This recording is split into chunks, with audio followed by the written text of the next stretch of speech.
Hello, I'm Philip Brunelle, Artistic Director and founder of Vocal Essence and the organist choirmaster at Plymouth Congregational Church in Minneapolis. Each day, I'm focusing music on a composer that's had a relationship with both organizations. And today, it's an amazing, fascinating woman named Dame Ethel Smyth. Dame Ethel was born in 1858, died in 1944. So I didn't know Dame Ethel, but those of you who know me know I'm always curious about composers and ones I don't know. And it was many, many years ago that I was in London, went to Novello's, the publishing company, and they carried music of hers, I was told, and I found a man who was just nuts about Dame Ethel Smyth, and he showed me what they had, and that got me started looking at her music. Dame Ethel studied, she was British, but she studied in Leipzig. She had several composers who were her teachers, most famously a man named Herzogenberg, who wrote a number of beautiful choral pieces that I've done. And through him, she met people like Dvorak, Grieg, Tchaikovsky, Schumann, Brahms. I mean, it must have been an amazing experience to meet all these people. She came back to London. Now, don't forget, we're talking about late 1800s, 1870s, 1890s, and she was composing. But in that era, a woman as a composer, especially a woman as strong-willed as Ethel Smyth, did not achieve the kind of recognition that she should have had. The newspaper critics said of her, her music was too masculine for a woman composer, and also said that her music lacked feminine charms. Nonetheless, she pursued what she was thinking needed to happen, and she wrote a Mass in D, a glorious piece which Vocal Essence has performed, and some movements have been done at Plymouth Church, and we recorded it for Virgin Classics. It's a terrific piece.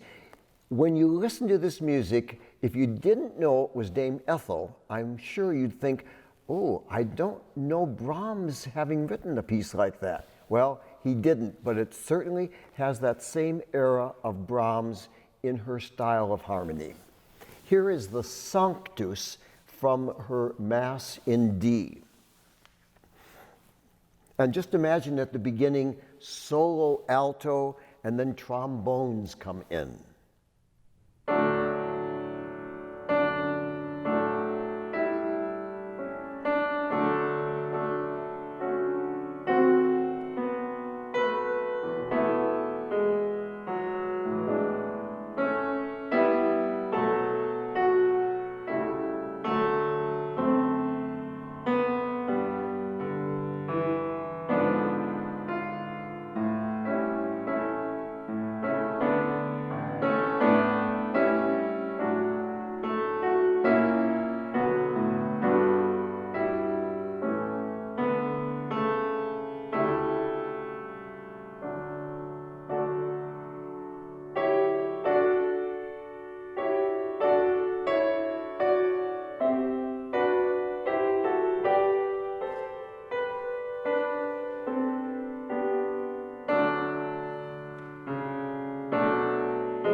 Dame Ethel was also a member of the women's suffrage movement in England, and in 1911 she wrote a March of the Women, which you're going to hear in just a moment.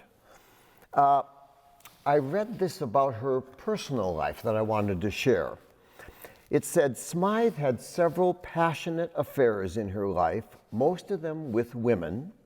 Her philosopher friend and the librettist of some of her operas, Henry Brewster, may have been her only male lover. She wrote to him in 1892 saying, why is it that I'm preferring women? I can't make it out. But then at age 71, she fell in love with Virginia Woolf, the writer. And they were both alarmed and amused, and I love this that Virginia Woolf said about her.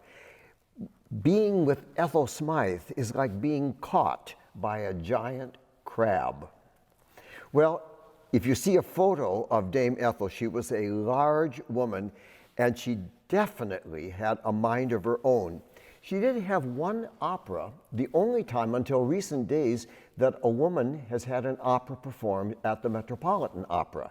And that was her opera, The Wreckers, that was composed early in the last century. But here is the March of the Women. And the story that I love with it is that Sir Thomas Beecham, she was imprisoned in Holloway Prison for a time. And while she was there, many of the women gathered in the courtyard. And Sir Thomas observed this, that out of an upper window, Dame Ethel Smyth appeared, and she wanted them all to sing, and she conducted them with a toothbrush.